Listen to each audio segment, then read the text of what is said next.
So it's finally time for my final official full season prediction for the Miami Hurricanes. And I've changed my mind.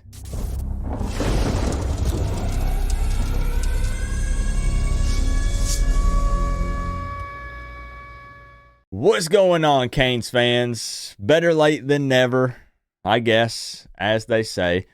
Here I am recording my full season prediction video on August 31st at 3:17 a.m. That's right, the same day that the Miami Hurricanes face off against the Florida Gators. It is what it is. I'm kind of pushing my luck with this one, but I wanted to get my final official prediction out there. I posted my way too early one back in May, but I've had a change of heart for a few of these games. If you want to take a look at what I posted in May, I'll throw it up right here. I did have Miami going 9-3, losing to Louisville, Florida State, and Duke, which I know shocked a lot of people to see that 3-game losing streak there. But we're here to talk about my final official prediction. I do just want to add one quick disclaimer. Let's be real here, guys. As fun as it is to go back and forth in the comments and the banter and trying to predict these, it is almost impossible to predict an entire season for any college football team, let alone the Miami Hurricanes, right?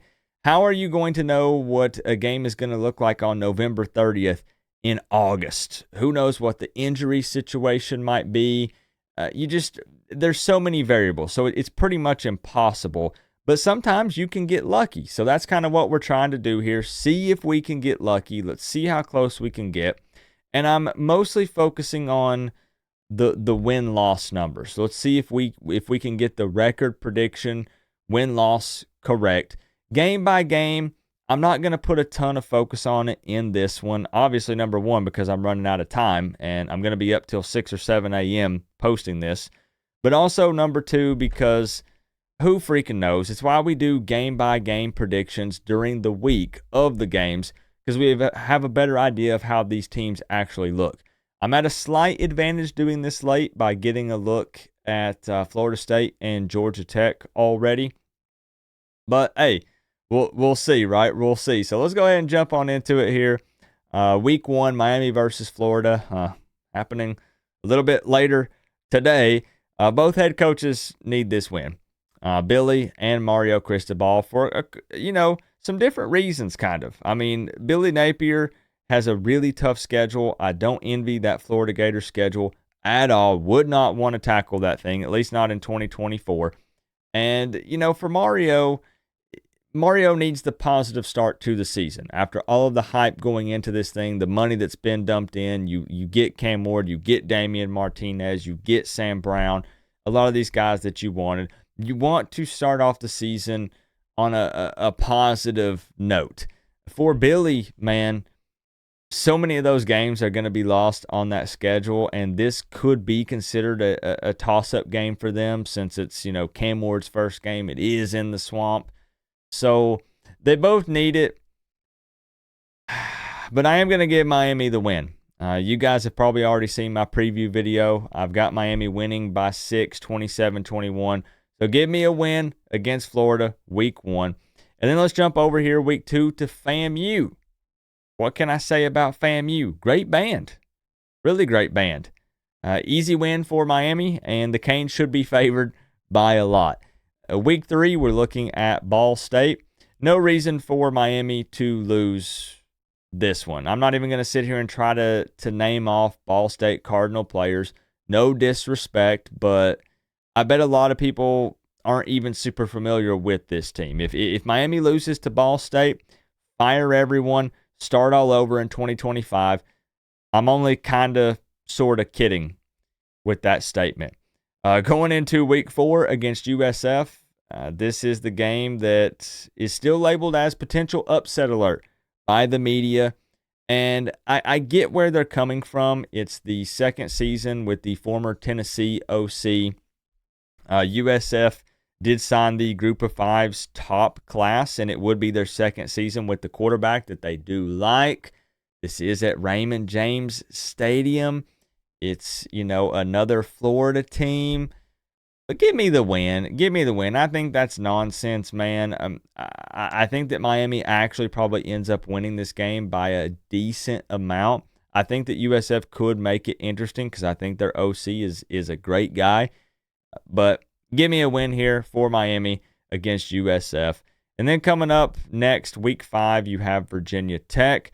This is one. Flip the notes over here. This is where I'm going to change things up a little bit, and it's going to upset some people. I know this doesn't make a lot of sense, but until Miami proves otherwise, I'm still going to put an game on the schedule. A game that we should be favored in, a game that we should win. It's at Hard Rock Stadium. It's not in Blacksburg. This should be a Miami dub. I do think that Kyle Drones is a pretty decent quarterback, and they're returning quite a few starters as well. And again, Miami should not lose this game. I can't emphasize that enough. People ignore that part, and they just listen to what I'm about to say next, which is a loss for Miami against Virginia Tech, against the Hokies. I think that Miami is the better team, but I have to pick an game on this schedule until Miami proves me wrong, until they prove otherwise. And looking at the schedule early on in the season there, Kyle Drones is also a dual threat. He practices with Cam Ward a lot. I'm just going to have to pick an game. And to be fair, for an game, you honestly right now could cover your eyes and throw a dart, and whichever one it lands on, say that's the game. But I'm going to have to come out and I'm going to say Virginia Tech.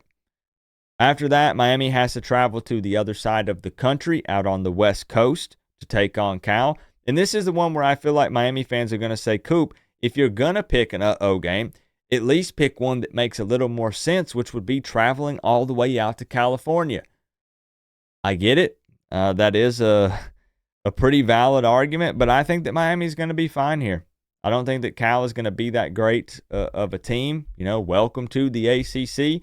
But I think that Miami gets a win, and I think that they'll be fine. There's going to be the arguments, I understand, with Cam Ward and some history and some different things here.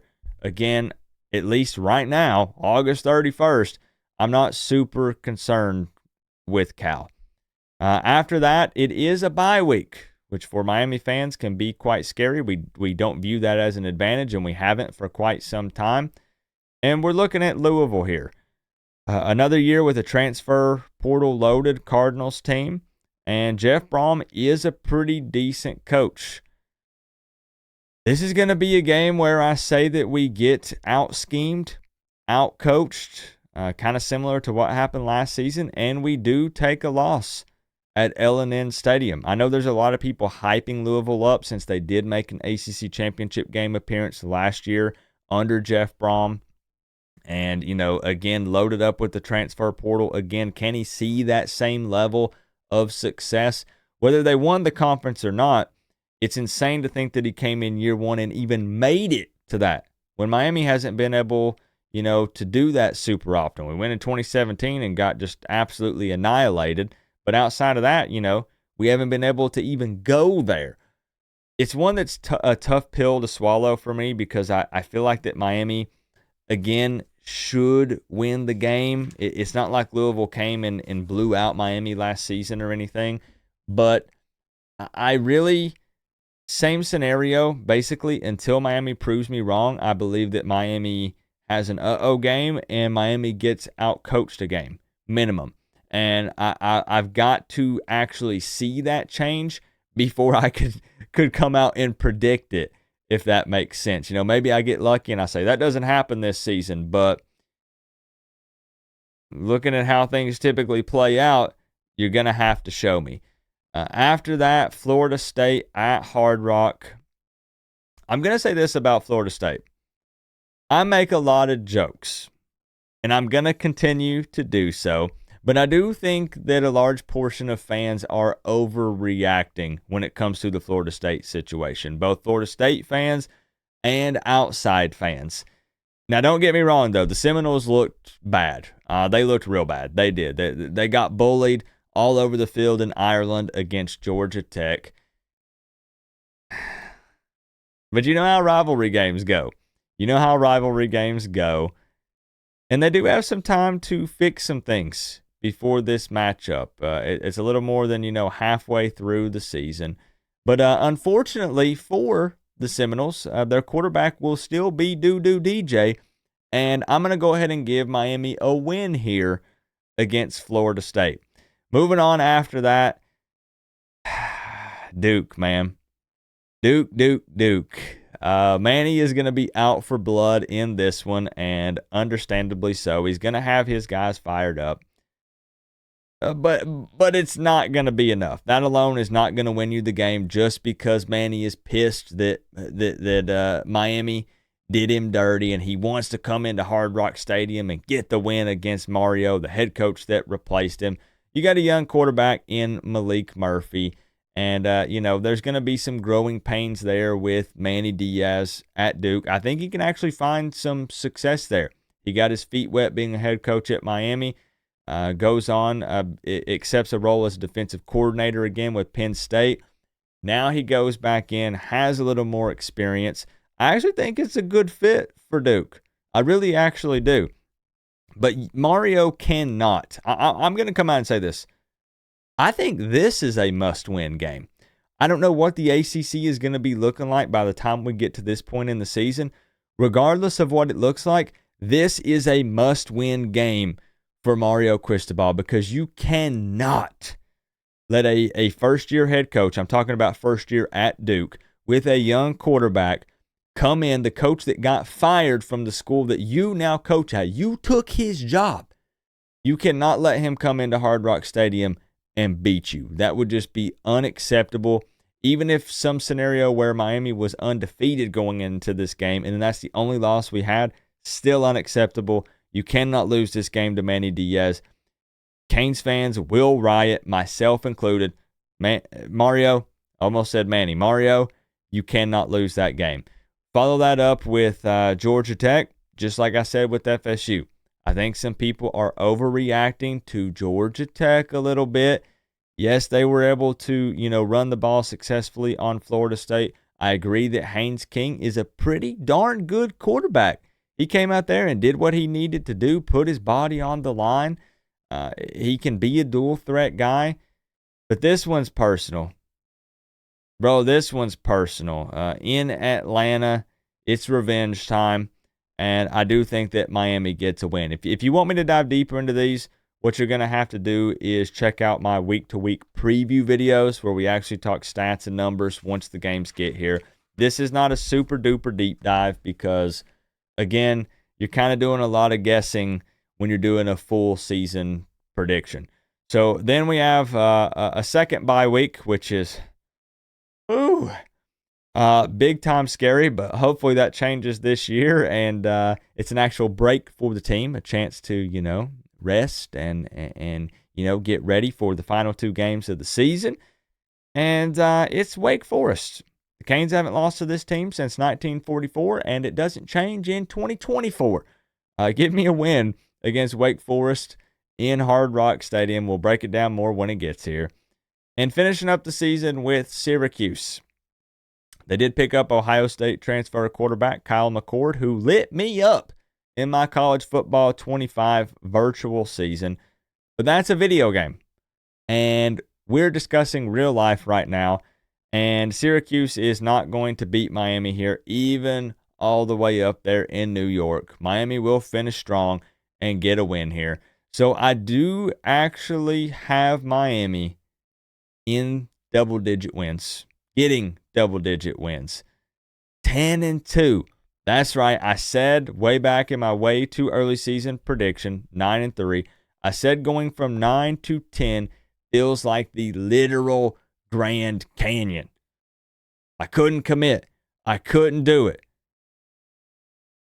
But you know what? On paper, Keyword, I'm serious, keyword, on paper right now, before I've seen the Miami Hurricanes play a single game, if Miami can't win 10 here, there's a deeper problem. I'm talking a coordinator problem, a Mario Cristobal problem, and even if it involves players, that still goes back on Mario Cristobal because it's his job to bring in guys that are good fits for this team. There is a much bigger issue here. If you can't win 10 games on this schedule, I agree that is pretty crazy. Again, it's easy to say that early because, there are some teams that could be sneaky good. And we're not going to know that until the games are played. So it's why it's unfortunate that I didn't get this up earlier, because literally today, the day I'm posting this, Miami could lose to Florida. I don't think it happens, but it could. And then it just already makes this thing look all wonky, right? Right out of the gate, Coop already got it wrong. What's going on? This is crazy. But also, let's focus on the win-loss total, which has Miami at 10-2. I'm a little scared to commit to that. I'm not going to lie to y'all. I'm a little scared to commit to that. Part of me wants to fall back on my 9-3. It has nothing to do with expectation stuff. I know with Coach Hayes, I've talked with him a lot about, expectations should be high. Canes fans should say double-digit wins minimum in 2024. But does my realistic prediction line up with where expectations are being set for this season? And it's close. It teeters a little bit, right? And again, it's saying all of this before seeing the football team take a single snap against an actual opponent. So it's tough to say. I am somewhere between 9 and 10. I feel comfortable saying an uh-oh game. I feel comfortable saying a game we get out coached. That's a tough pill to swallow, however, because that is 2 conference losses. And how is the ACC going to look this season? So, there's part of me that says if you're going to predict a second loss, make it the Florida game and then one ACC game, because depending on how this plays out, that could be a better scenario, because we want to be in the conference championship. We need to be in the conference championship if we're trying to talk about a push for the college football playoffs. Or, as crazy as it might sound, Florida and then a nobody, or a nobody and one ACC team. Just something that eliminates that second ACC loss. But I have a hard time seeing it, because I do think that Miami can and will beat Florida. I do think that they do. So I'm just not comfortable saying 12-0 or 11-1, because I don't think Miami is quite there yet. So I have to pick 2 losses. So who are they going to be, right? Who are they going to be? So I'm going to go out on a limb here. I'm going to say Virginia Tech. I'm going to say Louisville. That's coming off of a bye week. And we'll say 10-2. So let's focus on the 10-2. Let's see if we hit it. We hit 7-5 last season. Unfortunately, I'm going to say 10-2. I'm going to come out. I'm going to take that leap from 9 to 10 and hope it doesn't bite me in the booty. Let me know your thoughts. This felt weird for me, because I don't do this late at this time, or this late, right into before the season gets started. But it is what it is. Here we are. I needed it on record. I needed to put it out there. And let's see what you guys think. Remember, though, guys, we're all one big happy college football family. But at the end of the day, I got to say, it's always better when you get to rep the U. Coach Coop, peace out. I'll see y'all in the next one. And yes, before you ask, I am wearing some Miami Hurricanes gear under this hoodie. Don't worry, it's there. It's just a little chilly with it being this late.